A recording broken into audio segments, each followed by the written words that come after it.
Looking across the board, which industries are you most bullish on, which you have investments in at the moment? Wow, there's a tremendous amount of industries I'm really excited about. Obviously, continue to be very excited about the EV market and specifically what obviously Tesla's doing there. I am actually excited. I don't really talk about this stock ever, and I don't personally have an investment in this stock, but I'm actually fairly excited about what Rivian does over this next few years. I think, if you told me I couldn't own, let's say the Model X didn't exist, okay, and I'm somebody that has a wife and I have 3 kids, so it's 5 of us in a car many times. If you told me the Model X didn't exist, I would actually, because the Model Y is a little too small for having a big family like that, in my opinion, I would actually get the Rivian SUV. And so I'm actually really excited in terms of the EV industry, in terms of what Tesla's going to do. And I'm excited for Rivian.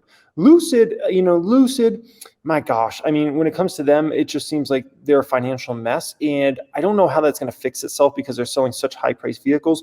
And I would not buy a Lucid. I'd much rather own, I have Model S Plaid, and I'm much happier with a Plaid than I would be with a Lucid. Like, come on, man. And so, I'm excited about the EV market, but really I'm just excited about two companies, Tesla for the most part, and then a little excited about what Rivian could do over this next few years. I continue to be very bullish on e-commerce, continue to be very bullish on companies like obviously Amazon and Shopify, and kind of the wave of just being able to order stuff from your phone and being able to connect with different companies. Obviously, even Etsy. I don't personally have an investment in Etsy, but even excited for companies like that where people actually make stuff at their house in their living room and can sell that to people all over the world. Like that's amazing to me. That technology of being able to connect merchants and makers of products from all over the world. AI obviously is interesting. I think it's a tough time period to differentiate who's really playing in AI versus who's acting like they play in AI. I think Meta's got incredible AI technology that they're employing and actually using in the real world. I think Palantir's got incredible AI technology that they're actually having and are actually using in the real world. And I think there's a few other companies that are using AI in a great way. I continue to be bullish on the Jack Jackson industry, which if you follow my content, you might know about the Jack Jackson industry. If you're not, I'm not going to say it because I don't want to get demonetized, okay? But that's an industry that when federal legalization comes, I think is going to be massive. I mean, you're talking about a consumer base that's insanely big in just the United States of America.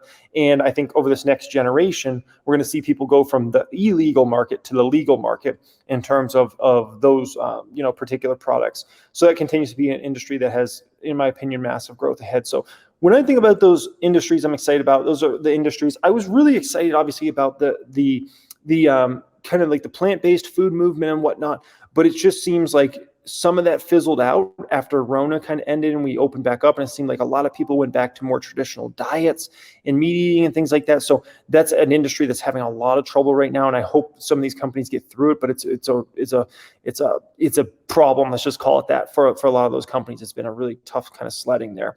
So those are some of the industries I think of off the top of my head that I'm just really, really excited about and continue to be excited about for this next, let's call it many, many years.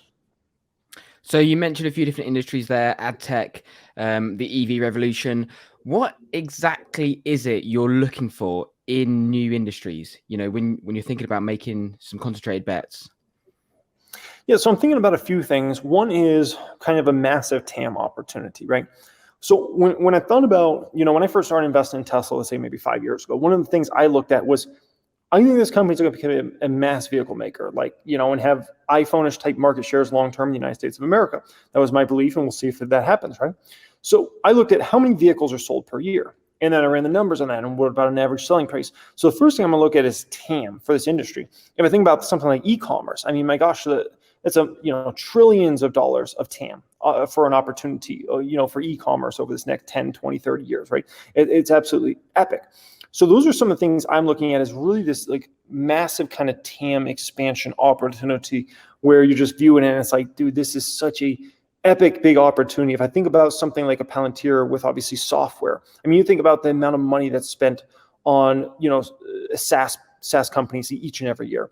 And it's like, why can't Palantir with their sorts of quality of products be, a company that's doing 10, 20, 30, $40 billion of revenue per year, in a 10, 15 years? Why can't they be that sort of company and has, let's say $10 billion, $20 billion dropping in the bottom line for a business model like that? Why can't they be there?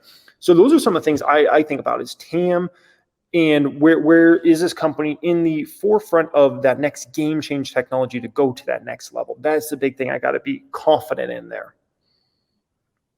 And then to turn that on its head, are there any sectors you're bearish on and you're actively avoiding, or just don't think will take off like perhaps other people do? Yeah, there's a few. I mean, there's two industries I thought of right off the top of my head that are just like I kind of avoid like the plague, I guess you can say, and have been for years and years and years. And one of those is obviously internal combustion engine companies, Ford, GM, all those guys. It doesn't matter the valuation. It doesn't matter if it's at a 4 PE or a 7 PE. It doesn't matter. Those companies are facing massive disruption over this decade, and I just don't want to be in those sorts of companies. The energy sector, oil and gas type stocks, not that they're bad investments, they're just not my cup of tea. I mean, if I think about, everybody trying to move away from those products, governments actively trying to move away from those sorts of products, like it's not really an industry I want to partake in when you're like, well, where is this industry 15 years from now or 20 years from now? That's really tough. So when I think about things like that, I also think about on a case-by-case basis. So I think about in terms of companies I think are forward-looking versus not forward-looking. So I'll give you a good example. Walmart's not a company I could ever consider owning. And it's not because of the valuation. It's just I looked at that management team over the last 10, 20 years.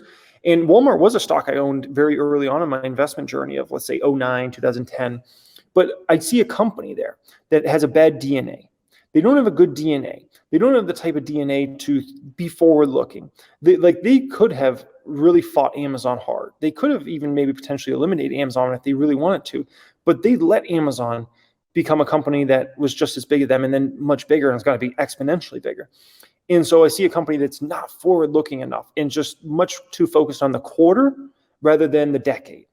And that's what I see from a lot of companies. So companies like that, I try to avoid those sorts of companies. So sometimes it doesn't even have to be an industry. Cyclicals, okay?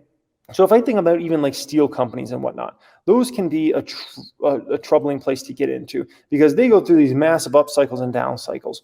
Home builders, same exact thing. I mean, I would say I'm more likely to own a home builder than I would be a steel stock or aluminum stock or something like that.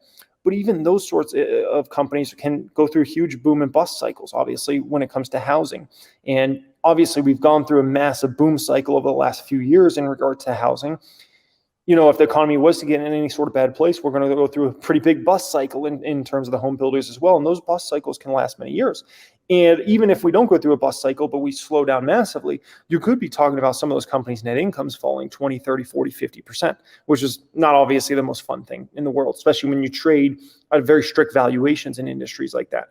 So those are ones that I usually try to avoid as well. So one industry you mentioned then was e-commerce. How much do you think that industry's already sort of played out its disruption? And then how much more do you think is maybe left to come? Yeah, so I think, my gosh, if I think about something like Amazon, if we just talk about Amazon for a moment here, if you were to track my history with Amazon since I became an Amazon customer, let's say probably maybe 12 or 14 years ago, maybe I ordered my first thing from Amazon. And if I think about my journey, a few years later on Amazon and a few years, I guarantee you like every year I order more stuff on Amazon than the previous year and more when I don't see that trend changing.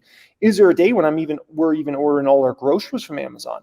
I could be like, I wouldn't be surprised if there's a day when my wife's doing all their grocery shopping on Amazon as well. And the grocery deliveries at our door within 2 hours. I wouldn't be surprised at all if that's the case, right? So if I think about it from that context, my gosh, there's still so much opportunity there. A company like Shopify, for instance, right, who's going through obviously a tough time in the short term, but if you really think about almost every company would have to consider using something like Shopify if you want to sell something online over time, right? It's just such a phenomenal platform and makes your life so easy just using Shopify. And that's why so many companies do, from even small companies, mid-size, large, right? And as for a company like Shopify, they do a great job of attracting small companies that are just starting with maybe 3-5 employees. And then, 1 employee, right? It's just you. And next thing you know, you grow bigger and you go from a company that is doing, let's say $10,000 in revenue your first year. And then all of a sudden 10 years later, you're doing $10 million of revenue. And Shopify gets to grow with that customer and they'll make a lot more money off that customer likely when they're doing $10 million of revenue versus 10,000. So e-commerce, yeah, has there been a lot of growth that's already happened? Sure. But there's still a lot of growth ahead over this next, I would say 10, 20 years.